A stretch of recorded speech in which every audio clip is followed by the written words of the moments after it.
কত বড় অকৃতজ্ঞ হলে এখনো পর্যন্ত ওই জমিনে পড়ে আছে। সেই জমিনটা তোমার বাবার নয়, দাদার নয়, তোমার দাদার ছিল ওয়ারিশ হিসেবে, ওয়ারিশ হিসেবে তোমার বাপ হয়েছে। আপস চলে গেছে রে।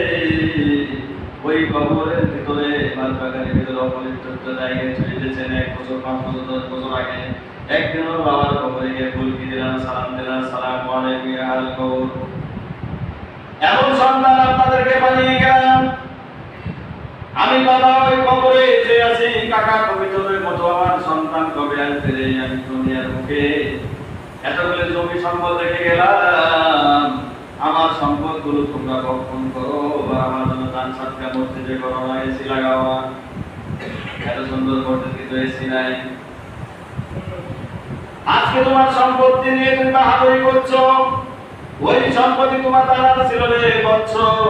তুমিও জানো না ওই সম্পত্তির ভোগ করা নিতে করেছি। এরপর তুমি উত্তরাধিকার পেশায় বাবা এখন কবরে শুয়ে আসছি।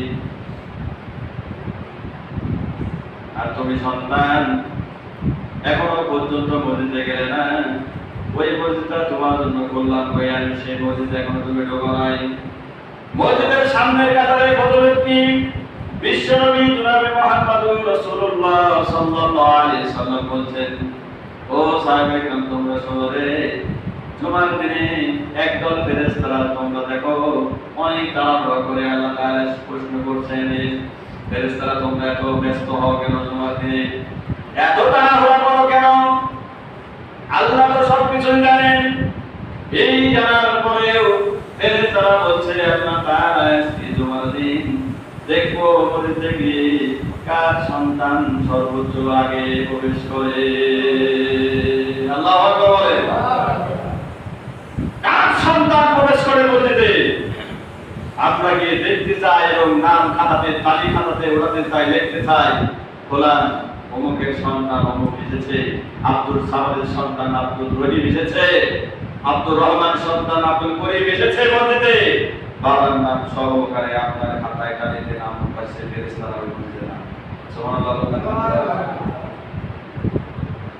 এরপরে মসজিদে ঢোকার সঙ্গে সঙ্গে যেহেতু আমরা বসার অনুমতি পাই না, কার কাছ থেকে অনুমতি নিব বসে যাব? এই কারণে আমরা তাহিয়াতুল ওযু 2 রাকাত সুন্নাত সালাত তাহিয়াতুল ওযু আমরা পড়ে দেব, কারণ বসার জন্য অসংখ্য ফেরেশতা এখানে আল্লাহ তাআলা ফেরেশতা আমিন বলতেছেন। সুবহানাল্লাহ বলে। আমরা দেখতে পাই না এই ফেরেশতাগুলো কত বড় হয়, কিভাবে থাকে আমরা তো দেখতে পাই না। বিশ্ব নবীকে জিজ্ঞাসা করা হয়েছিল, ইয়া রাসূলুল্লাহ সাল্লাল্লাহু আলাইহি ওয়াসাল্লাম বলেন তো ফেরেশতারা কত বড় হয়?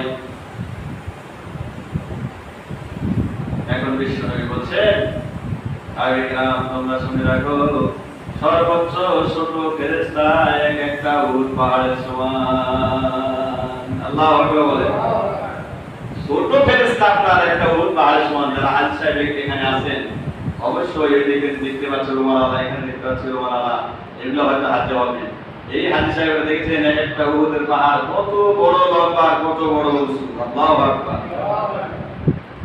একটা উহুদের পাহাড় প্রায় 450 কিলোমিটার, 4 কিলোমিটার প্রশস্ত আর 9 কিলো 8.5 কিলোমিটার লম্বা একটা উহুদের পাহাড়। আল্লাহু আকবার। এরকম একটা ফেরেশতা আপনার এই দাঁড়িয়ে থেকে আমাদের জন্য আমি বলতে আল্লাহর কাছে সব খুশি দিচ্ছে। আমরা যা কিছু করছি সব কিছু ভালো মন্দ খারাপ এভরিথিং অলওয়েজ সমাই আমাল মিসকাল যারাতিল বারায়ারা ওমাই আমাল মিসকাল যারাতিল সারবায়ারা। সুবহানাল্লাহ বলেন। সাদা পরিমাণ যা কিছু করবেন একটা সরিষার দ্বারা জানা পরিমাণ বলে কি হয় 70টা ভাগ করে জানা হয়।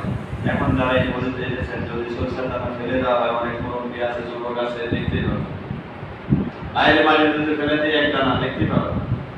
আর যদি একটু খারাপ জায়গায় ফেলে দেওয়া হয়, একটু জায়গায় জঙ্গলের ভিতরে 1 ফুট যদি সরিষার দানা বলা হয় ফেলে দিলাম, এখানে 100টি দানা তুমি খুঁজে এনেছো, বলেন তো কপাল দিয়ে ঘাম বেরোবে না?